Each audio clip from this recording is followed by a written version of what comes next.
Cannabis Common Sense, the show that tells the truth about marijuana and the politics behind its prohibition.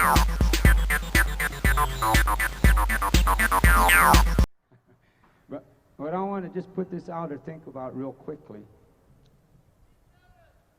is we want people to think about the realities of alternative energy, helping the land, helping the farmer, a green economy, alternative energy, all of the buzzwords that the political system keeps throwing at us but has no substance behind it.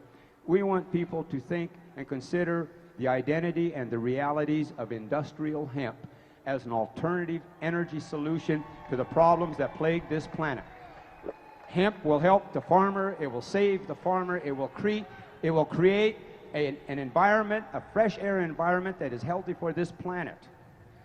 Industrial hemp. We're not talking about marijuana. This is about industrial hemp. This is about helping the farmer and all of the things that hemp can do. And if nothing else, remember, it makes fresh oxygen for a carbon monoxide filling sky, and it does it on an annual basis. It's a renewable energy, and it sustains us. It was the largest cultivated planet. It was the largest cultivated crop on this planet up until the 1880s. Then around the discovery of oil, because hemp could do everything that oil can do and more, and do it safely without pesticides, without attacking and destroying the land. They outlawed marijuana a long time ago, but it was the hemp that they were after because the hemp could sustain an alternative economy. Thank you. So please think about it. Think about it. Think about it and do what makes sense. All right.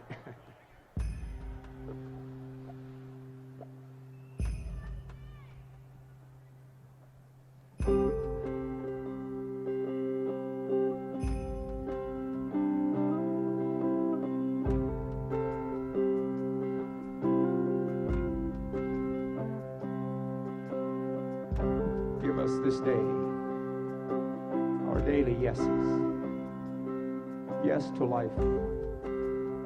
Yes to living. Yes to caring. Yes to giving. Yes to creating. Yes to thinking. Yes to clarity. Yes to balance. Yes to being. Yes to seeing. Yes to yeses. Give us this day our daily yeses.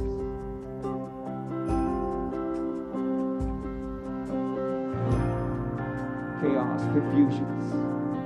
confusions, chaos, desperations, despairs, desperations, program, belief, program, manipulated minds manipulated, reactions, behaviors, reactions, fearful thinking fearful, inside, outside, altering thought altering, forgetting medicine forgetting, clear thinking clear, coherency, coherent, prayers given prayers, peace and love and peace, created realities created, whatever sees whatever we do we? Give us this day our daily yeses. Yes to yeses. Yes to seeing. Yes to being. Yes to balance. Yes to clarity. Yes to thinking. Yes to creating. Yes to giving. Yes to caring. Yes to living. Yes to life. Give us this day our daily yeses.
You've got that, and you convert that into this. We've got projects where we're trying to take natural materials.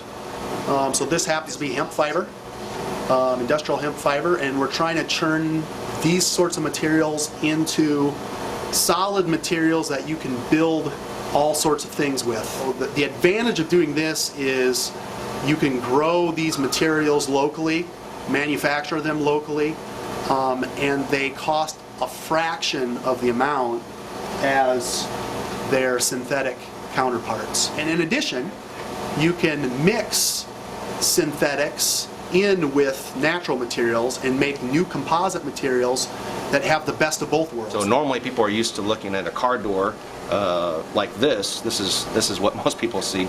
But on the back side, you have this natural fiber, and this has been in use for 20 years. And to have this 90-degree angle here for that strength, not a problem with fiberglass, but with natural fibers, you have to have a very strong natural fiber, and hemp is certainly, one of the top ones. There's lots of appetite for taking raw plant materials and tearing it all apart and making liquid fuels out of it, but that's always going to be a high volume, kind of a low margin product that's destined to be burned. We're talking about making materials that are high value added products for high value added end uses. The earth has finite amount of resources, and using these kinds of materials allows more people to live high standards of living without the same cost to the environment and the same cost of resources to have that quality of life. A new cash crop is big business here in Colorado, and no, we're not talking about marijuana exactly. 7 News reporter Jacqueline Allen shows us why Colorado is getting the nickname the Silicon Valley of hemp. Its nickname may be ditchweed, but this Fort Lupton processing plant, industrial hemp, is turning Colorado's newest cash crop, see how fluffy it is, into something valuable. So right now, is there more demand for hemp than what you can grow? Oh my God, yes. 100%. Danny Billings started growing hemp in Colorado last year after voters made it legal along with recreational marijuana. The hemp plant is cannabis without the psychoactive properties. I would say it grows like a weed.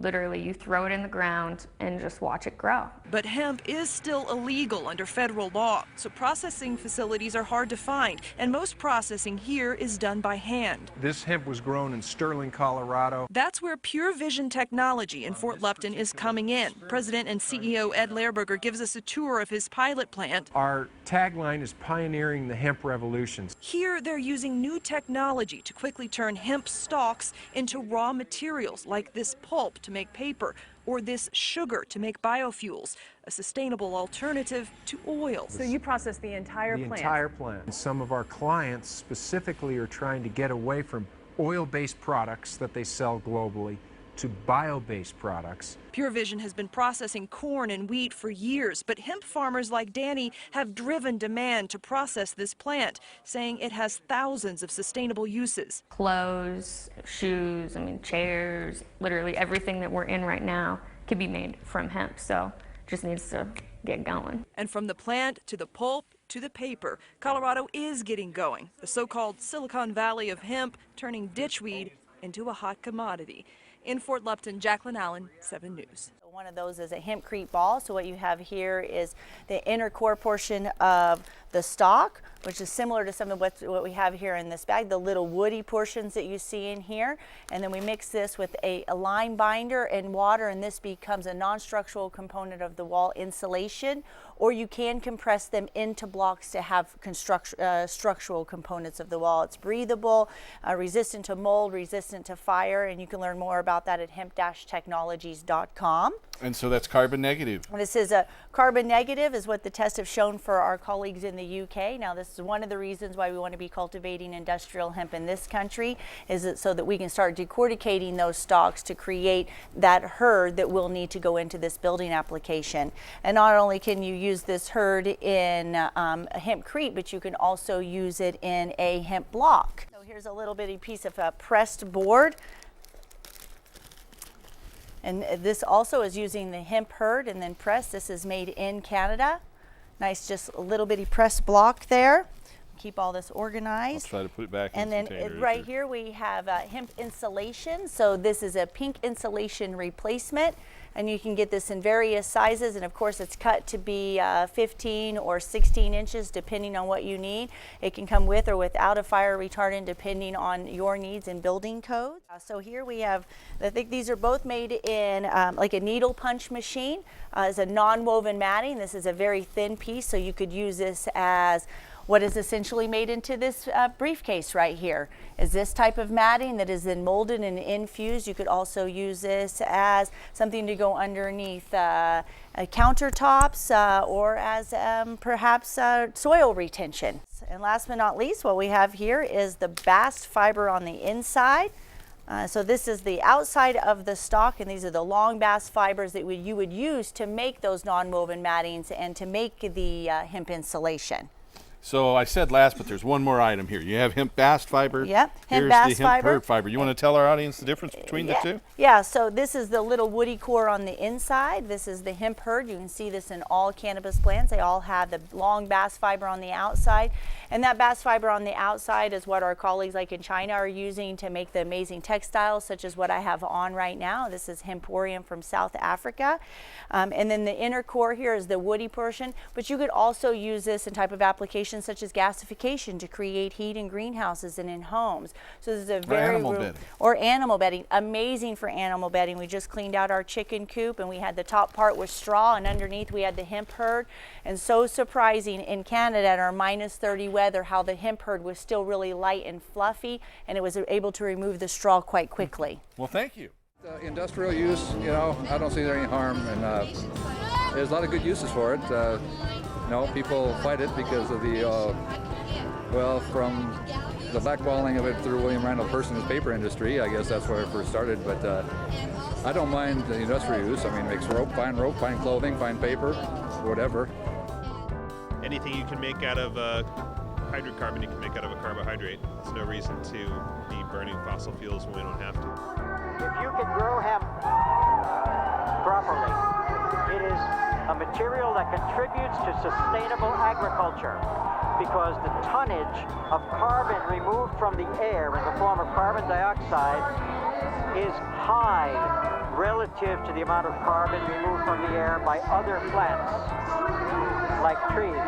This is a modified 1983 Mercedes-Benz turbo diesel, and the only thing that we've done differently is put lots of wonderful stickers on the car and put hemp biodiesel fuel in the tank. That's it. No modifications. Also, Mercedes-Benz right now has a Model 420 M Series, believe it or not, that's got hemp composite plastic dashboards and door paneling.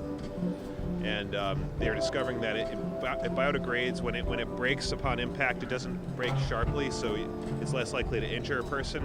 And we've we've been on the road for 6 weeks now.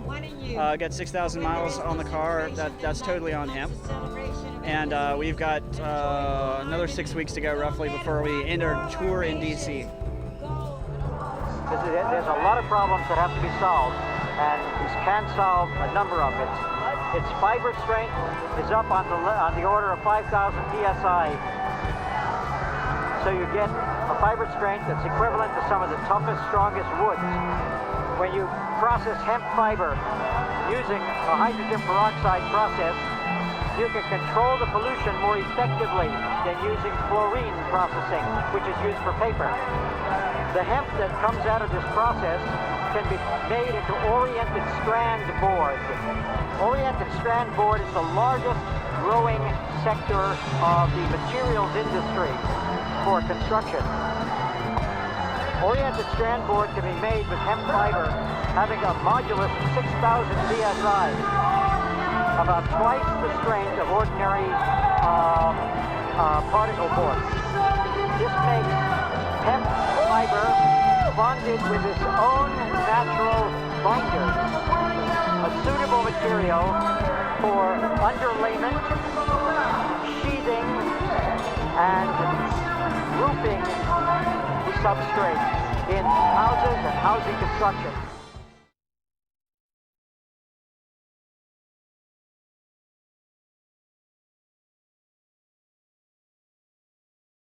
We have a film clip. We're going to run it. This is from The Magic Weed, a production out of Great Britain from 2005. Enjoy. Yeah. Japanese immigrant farmers have increased production of the one cash crop, which has long been a virtual Philippine monopoly. The invasion of the two big hemp-producing countries, China and Philippines, was the start of hemp rationing. Hitler was also aware of the strategic importance of hemp, which was used in the making of canvas and ropes, both of which were an essential part of his war effort.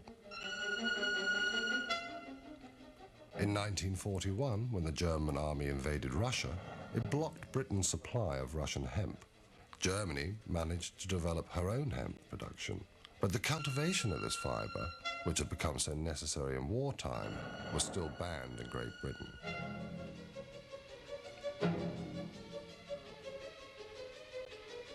In 1942, the German troops reached the center of Russia. The land continued to produce hemp, which enabled Hitler to move confidently to the next stage of his plans for the Reich. To safeguard its own supplies of hemp, Great Britain urged India to increase production.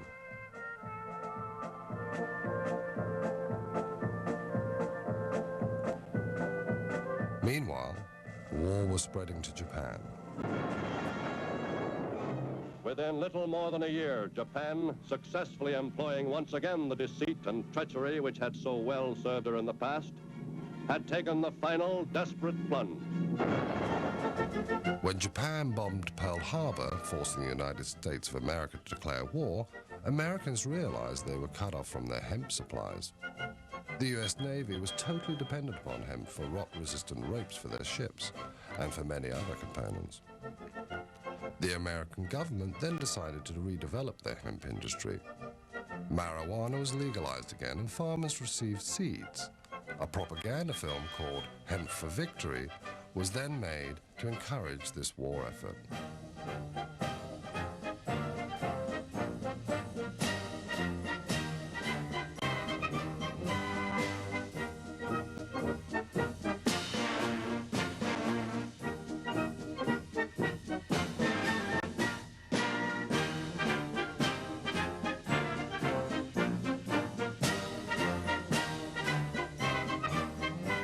The Allies' air forces were completely reliant upon hemp.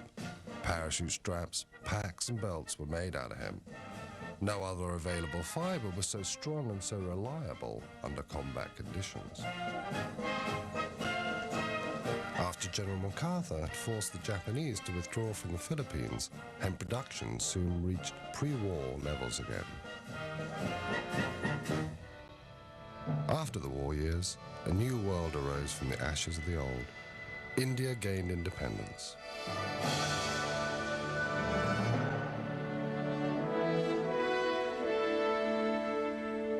Thanks to automation, India doubled its hemp production and increased its exports to America and the rest of the world.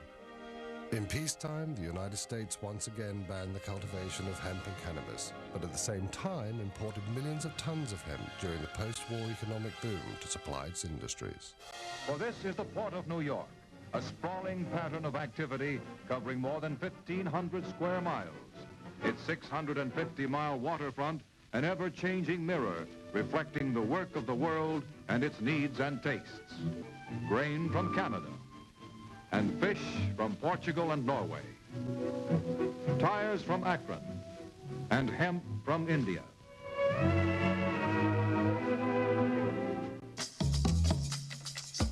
During the post-war years in France, hemp growing and processing went through a revitalized industrial revolution.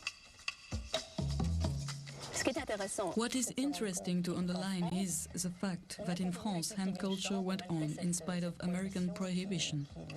While prohibiting marijuana in the USA, they prohibited hemp too, and so you couldn't grow it anymore. In France, hemp growing went on. France was a very rural nation at that time, and remained so until the 50s. They continue to cultivate hemp there today.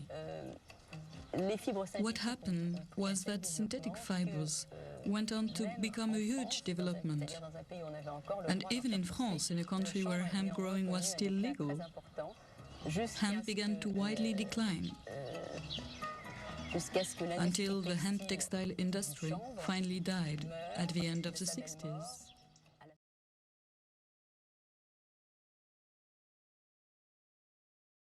It is obscene that we have 66 out of Kentucky's 120 counties that can't even afford to educate their own children, and yet the Kentucky public is sending out hundreds of millions of dollars, and the American public is sending out billions of dollars in tax-free income to the international criminal syndicates in South America and Mexico for a plant my granddaddy used to grow by the thousands of acres, and I'm going to redirect that money out of the hands of these international criminal syndicates, and I'm going to put them into the capital tax coffers of Frankfurt so I can lift the people of Kentucky out of poverty and out of the misery and out of these last place standards.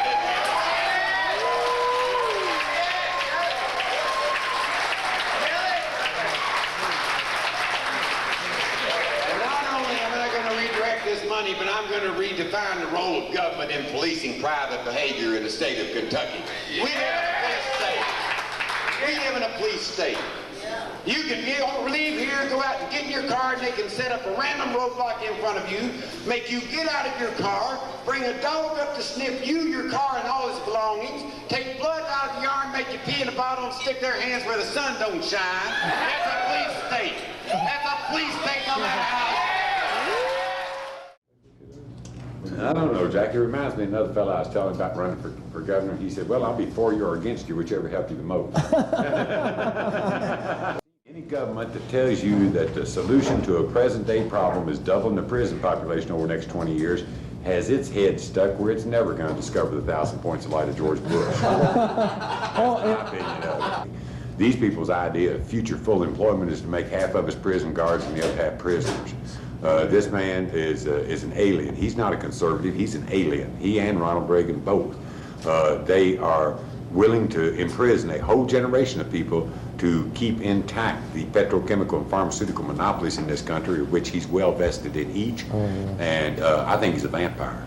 I don't think he's an American. I think he's a vampire willing to suck the life out of all us victims in order to remain powerful and in a powerful position. But let me take this opportunity right here. Wherever this gets shown, let me tell you something.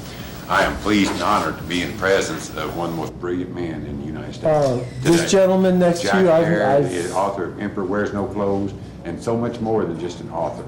A researcher and a dedicated and diligent activist, and a man who I know for a fact is responsible for tens of thousands of people in this country being able to come out of the closet and stand up out of the darkness and stand up out of oppression and despair and lives of quiet desperation, and be able to point to the source of knowledge and the truth and the point of light that this man right here is personally responsible for putting together. I would not be where I am today were it not for Jack Hare, and I know that a lot of people would not be walking tall and with dignity and a sense of pride and a sense that they do no wrong by communicating with Mother Earth through the herb and in other fashions. And this man right here is responsible for as much of it as I know of. I'm sure other people deserve credit to have helped him out. But this man right here is one of the most brilliant people in the United States today, and I hope someday that this country and the people in it will reward him appropriately for what he's done for freedom and individuality and civil liberties and Mother Earth in this country. I want to take that opportunity right now. Does that mean I got free grass for the rest of my life? If you No, I was going to ask you that. Hell no, I got to make profit, son. That's what I'll do the rest. Those books, I got to start writing. Here, let me show you something you can take back, and we can give you better photos. This is Mr. Henry Ford in 1941 with Popular Mechanics magazine showing off his car made from hemp.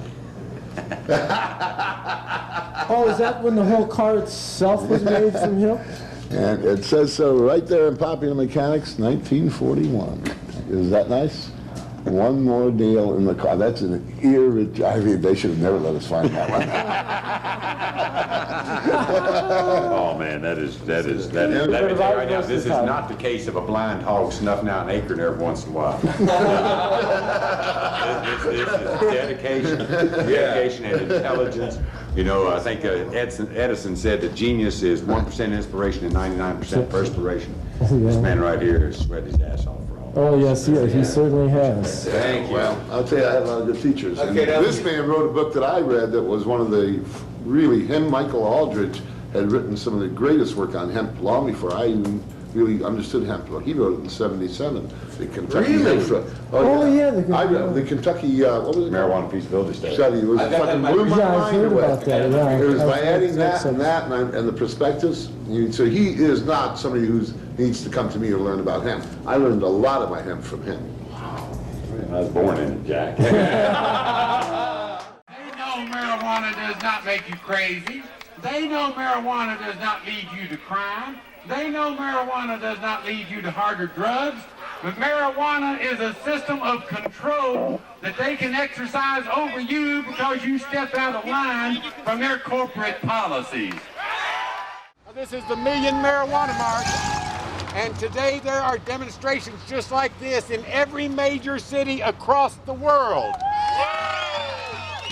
I think that the laws against marijuana are the most vivid illustration of where this government has overstepped its bounds in policing private behavior. The petrochemical, pharmaceutical, military-industrial complex has utilized the lawmaking powers of Congress to get through legislation which has criminalized the farmer who's gone into competition with these synthetic manufacturers. Hemp is the #1 fiber, the #1 fuel, the #1 food, and #1 medicine. So the laws against marijuana are the most important step that this government special interest have put together and put on the people to remove them from the natural cycle of things.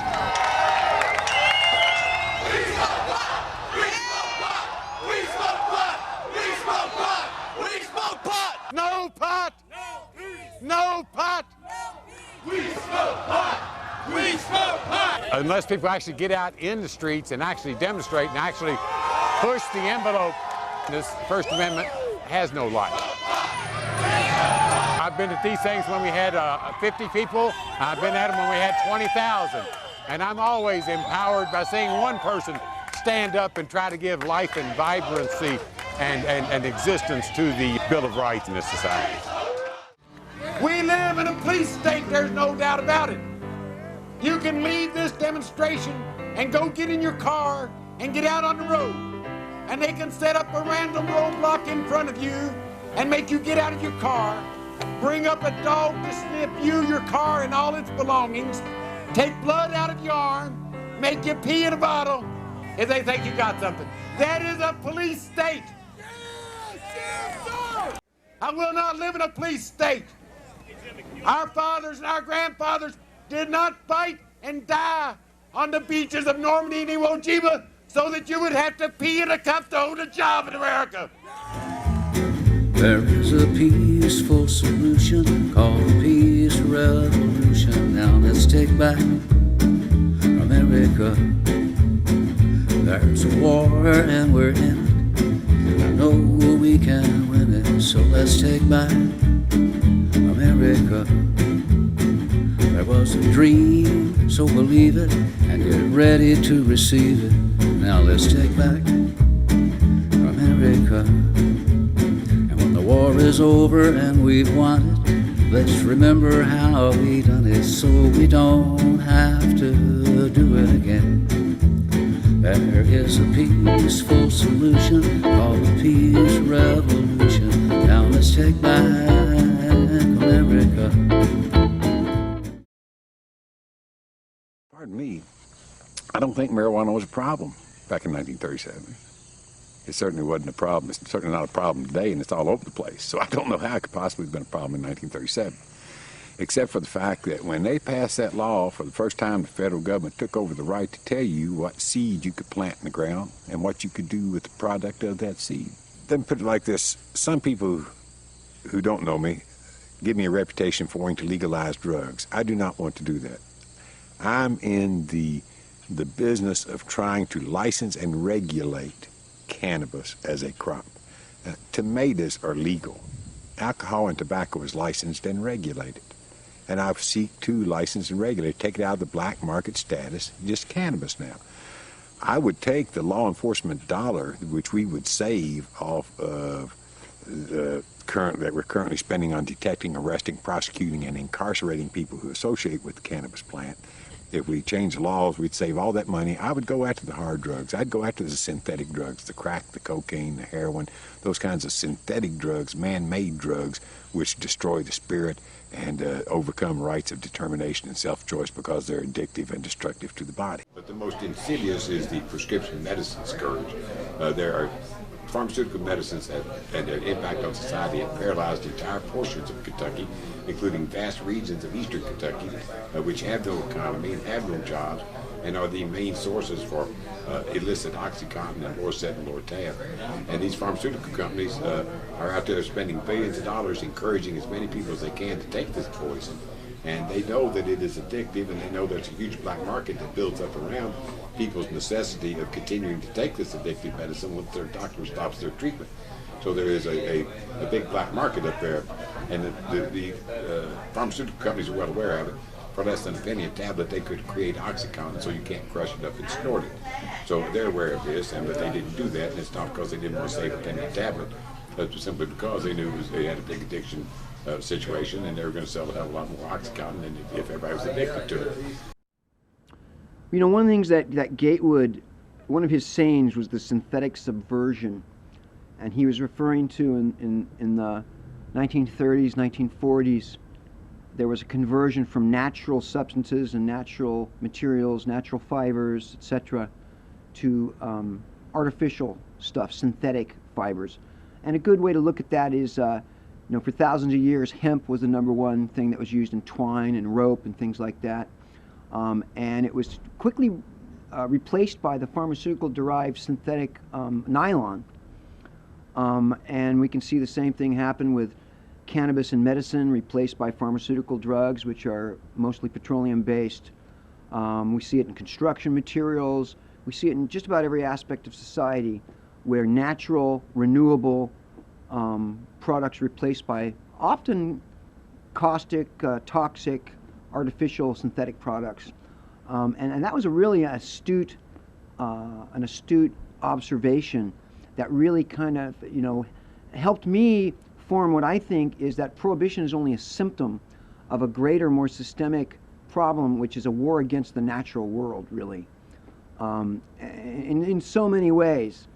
And I think it helps to also demonstrate how hemp, cannabis, to be if it was reintroduced into you know, the global marketplace as an industrial commodity, we could, you know, take some of that protection of Mother Earth and of nature and that reverence and respect for all that is natural, take that back a little bit and put a little bit in perspective. You know, right now we are cutting down the rainforest at just an alarming, shocking level that's going to affect our entire global biosphere. It's going to affect our weather patterns. It's going to affect the climate change that we're experiencing right now. And it's never been more important to get hemp and cannabis at the forefront so we can start reverting back to some of these natural substances as much as possible.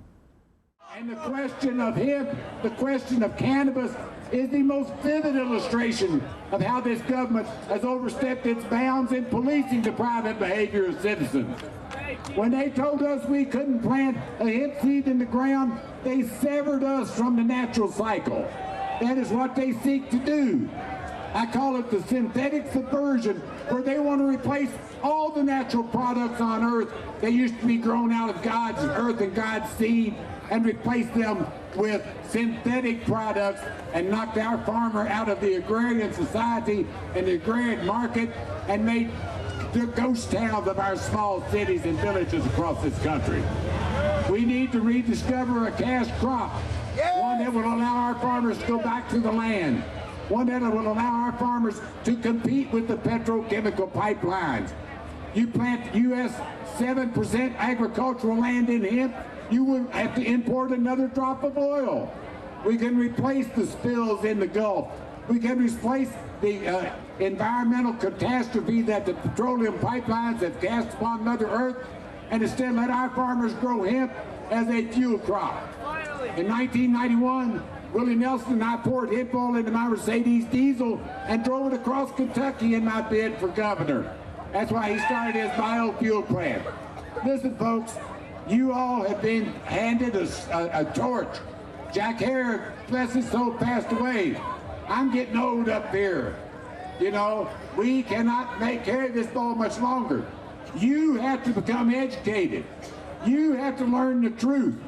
You have to reach out there and grab the responsibility of maintaining your freedom. Every generation must rewin its own freedoms. And those very sacrifices, right up to the very last second I've been talking to you, made on your behalf, cannot continue anymore. What really counts is your all's commitment to what sacrifices you're willing to make in the future to maintain your freedom. And it's right there in front of you. I encourage you to learn the law. I encourage you to learn the political process. I encourage you to reach out there and take responsibility of your own freedom. Live your life like a warrior. God bless you all. Thanks for having me out here in Seattle. Hey, this is Willie, and you're going to be voting for a governor in your state, Kentucky, pretty quick. So think about Gatewood Galbraith, because he's my friend. I've known him a long time. He and I believe the same way about a whole lot of things, and I think you believe a lot of the same things that he does. So hear him out. Gatewood for governor. Thank you. I first met Gatewood at a normal conference in 1988 in Washington, D.C. He was running for governor of Kentucky at the time, which seemed outrageous, but was most outrageous was a campaign trick that he did where he got a car and ran it on hemp oil. They bought bags of birdseed, took it to the French Milk Company in Dayton, Ohio, and had them press the first batch of hemp seed oil made in America in about 50 years. And Gatewood's campaign used this car running on hemp oil to run around Kentucky. I met Gatewood and I was very impressed by him. You know, we both loved cannabis and we would smoke out at the normal conferences together for a few years. But in 1990, about September, he called me and said, Willie Nelson wants to meet you.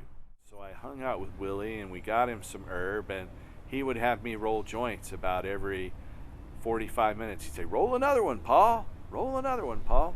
And so I did. Then he invited me to come back to Kentucky in October, that this guy, Gatewood Galbraith, was running for governor. So I flew back to Lexington, Kentucky, and had a press conference there with Willie Nelson and Gatewood Galbraith, and then they drove Gatewood's red Mercedes-Benz station wagon powered entirely on hemp seed oil. They took pressed hemp seed oil, discovered that it can be used as a diesel fuel. They poured it right into the engine and were able to drive from Lexington about 50 miles to the state capitol in Frankfort. We stopped at the state capitol. The Kentucky legislators went crazy over Willie Nelson. Then we drove on about another 80 miles on to Louisville, Kentucky. And Willie Nelson did a benefit that night in Louisville, Kentucky. We'd always heard that Rudolph Diesel had manufactured his diesel engine run off seed oil. We really didn't understand, quite grasp that. This was in the early 90s, late 80s. And then a fellow from Nevada, Las Vegas, Nevada, came through town driving a little Volkswagen diesel, and he was running it off Burger King oil. And so we had just derived some hemp oil out of hemp seeds. Hemp seeds are 30 to 40% oil by weight. You got 100 pounds of hemp seeds, you can derive 30 to 40 pounds of pure oil out of it. And so we had some of that, and he tested it out in his engine, and he says, this is the best seed oil that I've ever driven this car on. And so we had seed oil. When Willie came in to do a benefit concert for me, we poured that hemp oil into my Mercedes diesel and drove it about 110 miles across Kentucky. And it was the first time in, I guess, 50 to 60 years that any vehicle had ever been driven on hemp oil on the United States roads. But Willie told me later on, 12 years later actually, about 10 years later, he says, Gatewood, he says, that afternoon we did that. It taught me what it was all about, and that's the reason I started my biofuel company, was from what we learned that afternoon driving your Mercedes across there. And we were also smoking about the biggest hooters that probably rode in Kentucky at the time. And there was a caravan of us. We went from the Hyatt there and Rupp Auditorium through Frankfurt, the state capital, which is about 80 miles, and then altogether 120 miles all the way into Louisville, which is the largest city in Kentucky. And then he did a big benefit concert for you there that night. That's right. We need help in healthcare. Hemp as a cash crop out there for the petroleum purposes. Now, hemp, you get 22 barrels of petroleum off an acre of hemp when you grow cannabis in an industrial textile direction. Our farmers need that niche in the energy market, and that would furnish, according to the state calculations, 68,000 new jobs. For seed, hemp is planted in hills like corn, sometimes by hand. Hemp is a dioecious plant. The female flower is inconspicuous, but the male flower is easily spotted. In seed production, after the pollen has been shed, these male plants are cut out. These are the seeds on a female plant. Hemp for fiber is ready to harvest when the pollen is shedding and the leaves are falling. In Kentucky, hemp harvest comes in August. Here, the old standby has been the self-rake reaper, which has been used for a generation or more. Hemp grows so luxuriantly in Kentucky that harvesting is sometimes difficult, which may account for the popularity of the self-rake with its lateral stroke. In Kentucky, hemp is shucked as soon as safe after cutting, to be spread out for retting later in the fall.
Just so heartening to see the progress that, of course, Proposition 215 in California in '96, and what you folks have done here in Oregon.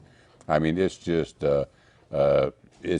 fuel for my fire to see you all actually succeed at something I've been trying to do in Kentucky for for 40 years.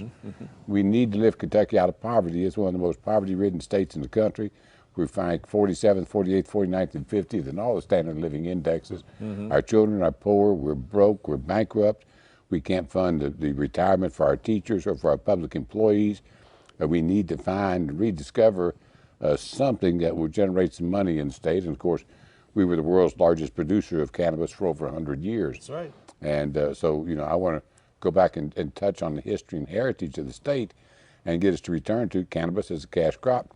Hey, if we're the first state east in Mississippi to actually license and regulate the hell out of it, we will lift Kentucky out of poverty. I'll fill every hotel room and motel room in that state 7 nights out of 7. Make tourism boom, won't it? Hey, you betcha. These won't be people come in there and drink whiskey and punch holes in your walls. These people come in, sit down, row one, and order room service.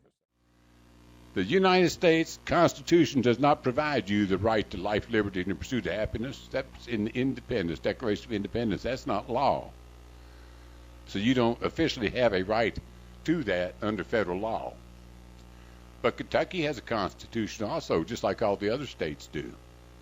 But it just so happens that Kentucky's constitution is the most pro-people constitution ever written. That our people back in 1890 got so tired of being raped by the railroad companies that they wrote a constitution that protected the people and kept corporations from running roughshod over everybody.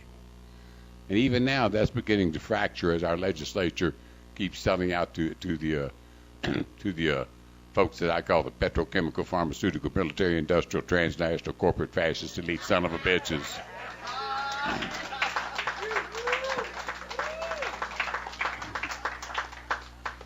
So what's going to happen is that the very first section of Kentucky's Constitution ensures that its citizens constitutionally are endowed with the right to life, liberty, and the pursuit of happiness. That's the number one section in Kentucky Constitution, so I feel obliged to make it the number one basis of policy for my relationship of government to the people in the state of Kentucky. I'm going to get it off of their backs. I'm going to take it out of the bedrooms and the bloodstreams and the brains and the bladders and the billfolds and the back pockets and the internet bulletin boards and put them back in the little box where they belong. I'm going to make government not a burden on the people. I think it's the role of government to uplift, enlighten, educate, and endow people with an appreciation of life, appreciation of the social compact, their civil duties, their civil responsibilities, and make sure that we address them as sovereign human beings, capable of making their own decisions. And we're going to get medical marijuana in the hands of every sick and dying person in the state of Kentucky. No permit needed.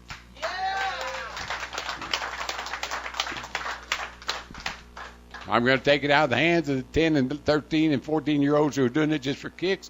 We're going to give them over to the old age homes, to all the old folks in the old age homes. Hey, increase the appetite, put a smile on their face, and think about the increased visitation by the young folks. Hey, let's go see Dad.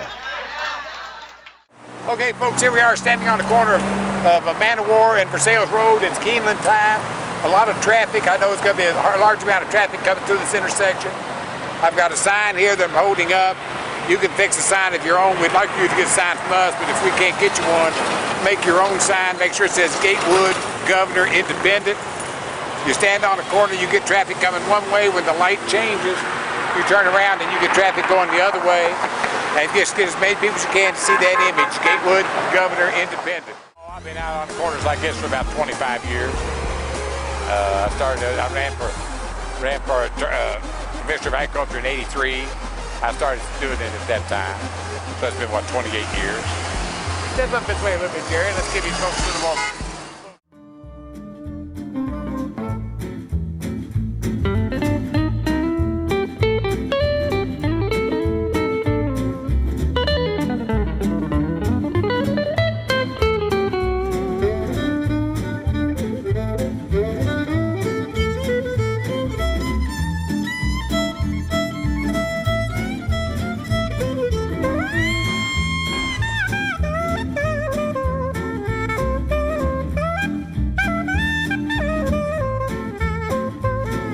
Dream, so believe it and get ready to receive it. Now let's take back America. The war is over and we won it. Let's remember how we done it so we don't have to do it. My name is Gatewood Galbraith and I'm an independent candidate for governor. We don't want a political party. My running mate now, hey, dear, if you're going to use your outside voice, go over and join the other children over on the playground. We're trying to get some serious conversation going on here, okay? So you go over with the other kids over there. You know, people say, Galbraith, you're a perennial candidate. And I said, well, Kentucky's got perennial problems. If the people had beaten me the first time and solved the problems, I wouldn't have had to run again. But they didn't, and they haven't, and they can't. Because neither party can produce a candidate that can disengage from the partisanship long enough to work with the other side to actually get the job done.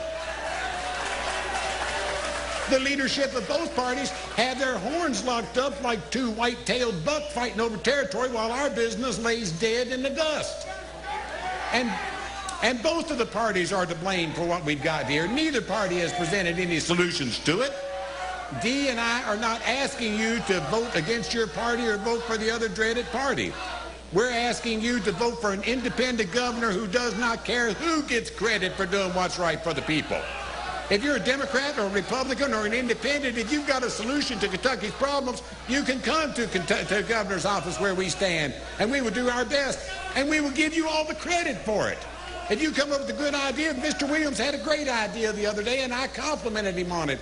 And I said, David, I said, when I'm governor and you're president of the Senate, we're going to put that idea through.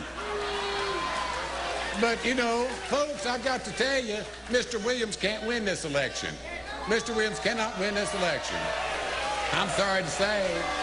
I'm sorry to say.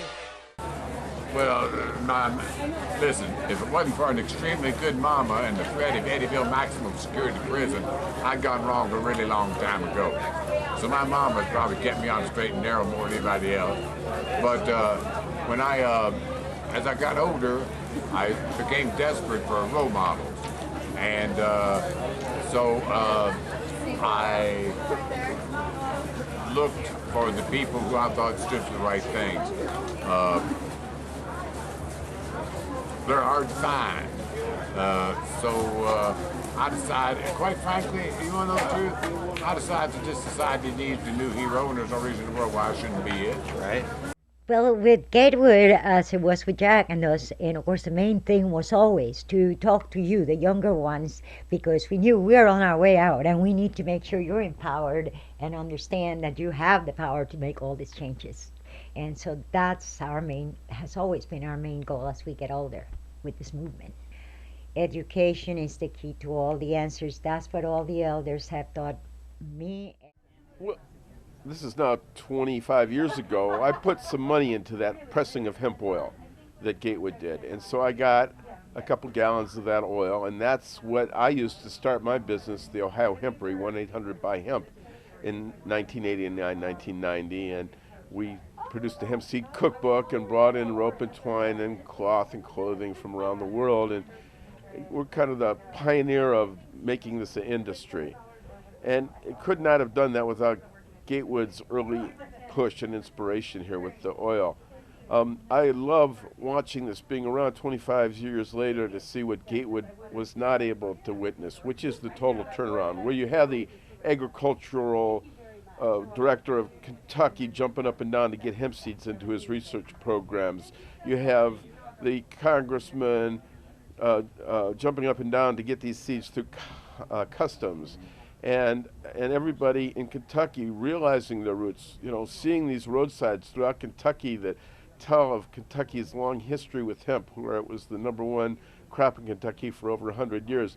Gatewood is responsible for waking Kentucky up to this part of their heritage and responsible for bringing the state around to the point where they're now accepting this crop as their own and going to take it and run with it.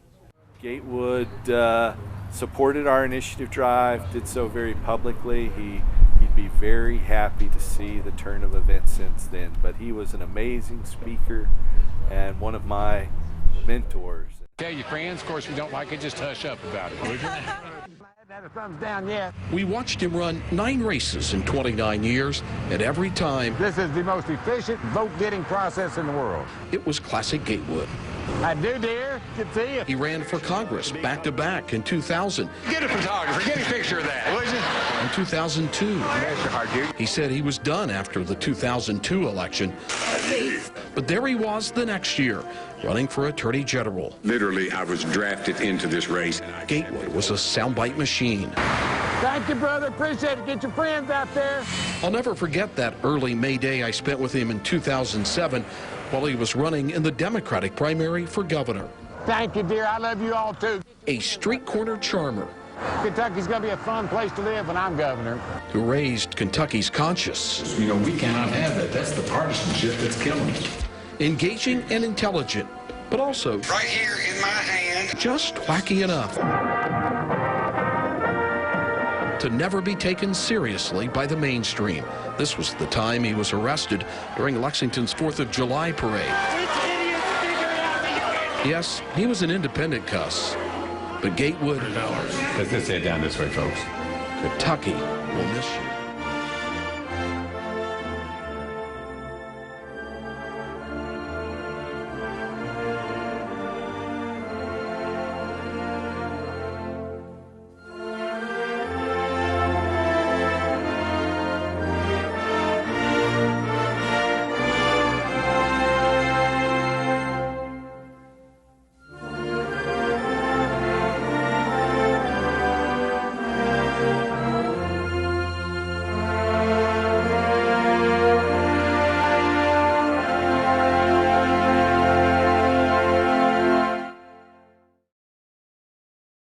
If you're looking for a doctor to help you with medical marijuana anywhere in the United States, you can call us at that number. Here in Portland, it's 503-235-4606. That's 503-235-4606. If you're outside of Portland, you can call our toll-free number. That's 1-888-499-THCF or 8423. 888-499-8423. Any patients you know out there that need a doctor to help them get medical marijuana, tell them to give us a call.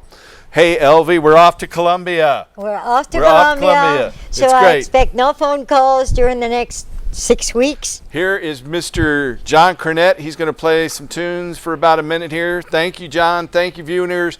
We'll have tape shows the next couple weeks. We'll be back live on December 11th. Help us restore him.